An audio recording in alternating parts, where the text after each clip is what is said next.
দিতেই হবে প্রার্থী। এখানে আব্বাসকে দাঁড়াতেই হবে, এখানে পরিষ্কার কথা। আমি বড় বড় কথা বলে বাজার গরম করে আর পালিয়ে যাবে লেজ গুটিয়ে, এটা কিন্তু হবে না।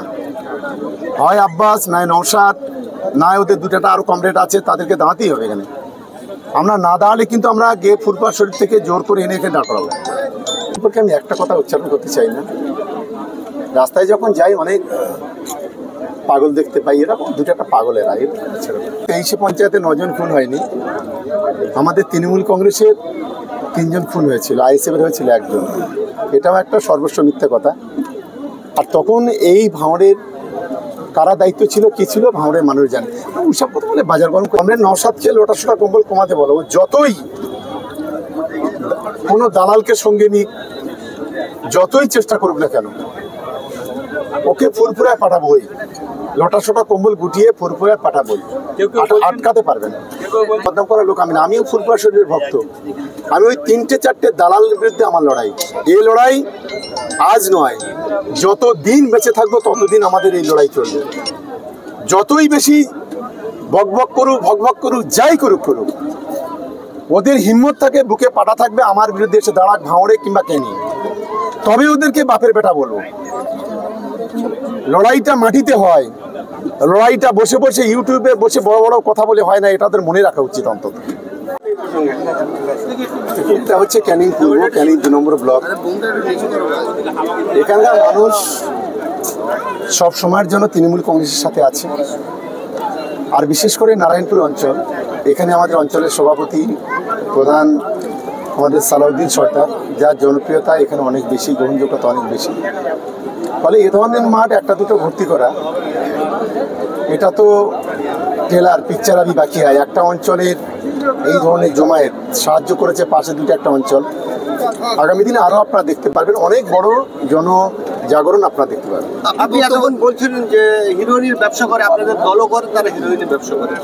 দর্শকদের নামটা যদি বলেন তাহলে আমার দর্শক দেখুন, আমরা বারে বলি, গোটা বাংলার মানুষ জানে, গোটা জেলার মানুষ জানে এখানকার হেরোইন এবং পাত্তার ডিলার কারা, এখানকার পুলিশ প্রশাসনরা জানে।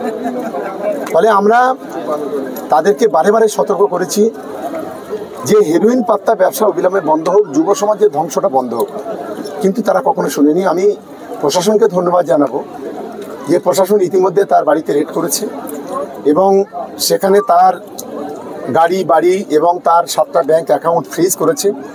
46টা অ্যাসেট ছিল, সম্পদ ছিল এই কালো টাকায় তৈরি করা, সেগুলো প্রশাসন পদক্ষেপ নিচ্ছে।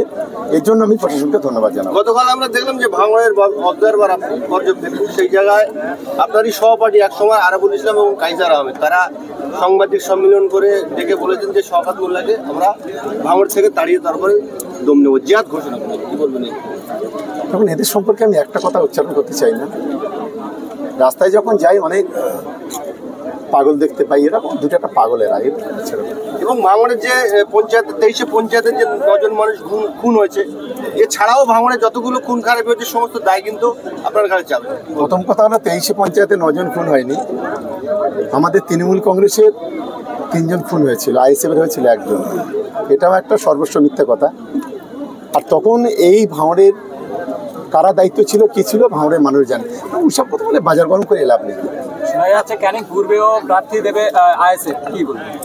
না দিলে জোর করে দেওয়াবো, দিতেই হবে প্রার্থী। এখানে আব্বাসকে দাঁড়াতেই হবে, এখানে পরিষ্কার কথা। আমি বড় বড় কথা বলে বাজার গরম করে আর পালিয়ে যাবে লেজ গুটিয়ে, এটা কিন্তু হবে না। হয় আব্বাস, নয় নওশাদ, নয় ওদের দুটাটা আরও কমরেড আছে, তাদেরকে দাঁড়াতেই হবে এখানে। আমরা না দাঁড়ালে কিন্তু আমরা গিয়ে ফুরফুরা শরীফ থেকে জোর করে এনে এখানে দাঁড় করাবো। বারংবার এই যে তৃণমূল কংগ্রেস যে আমল উঠছে, আপনি কেমন বলছেন? হ্যাঁ, বারংবার এই যে তৃণমূল কংগ্রেস যে আমল উঠছে, এটা কিভাবে দেখছেন? কোথায় আমল উঠলো তৃণমূল কংগ্রেসের উপরে? এ তো আমি বুঝতে পারছি না। আমাদের আমল তো ঠিক আছে, তো উঠছে কোথায়? আপনি আজকের বক্তব্যের মাধ্যমে বলছিলেন যে এখানকার যিনি স্থানীয় প্রধান আছে তাকে বারংবার গালাগালি করা হচ্ছে, এটা কাদের তরফ থেকে করা হচ্ছে? দেখুন, এই হেরোইন পাত্তা করা করছে। এই যখন পঞ্চায়েতে অফিসে যায় তখন তাকে অসম্মান করা হয়, তখন তাকে ঢিল ছোড়া হয়, পাথর ছোড়া হয়, অনেক কোথায়। এদের নাম বলে শোনো, এই সমস্ত তথাকথিত নেতা নেত্রীদের নাম বলে, আর এদের কি আর চুয়াটাকে বিড়াল বানাতে চাই না, যার কারণে এদের নামও করতে আমার ঘৃণা হয়।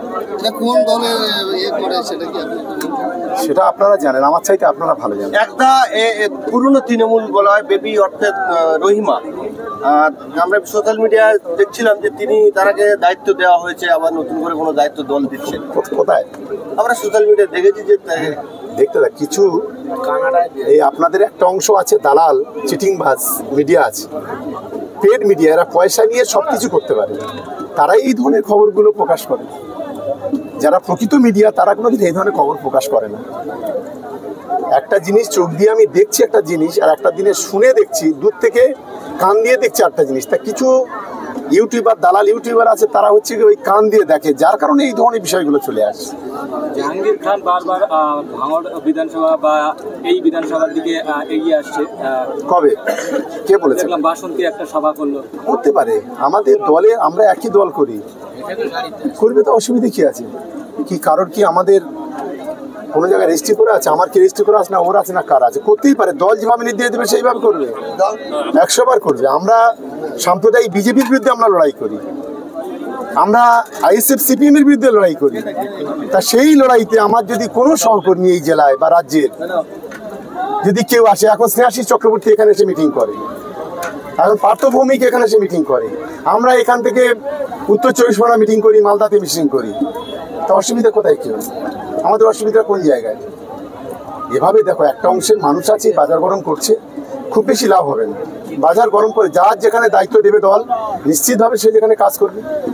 ভাঙড়ে 2022 থেকে আপনি দায়িত্বে রয়েছেন, 26শে বিধানসভা বছর ঘুরলে কতটা সংগঠন মজবুত করতে পেরেছেন, কতটা আশাবাদী জেতা বিষয়ে?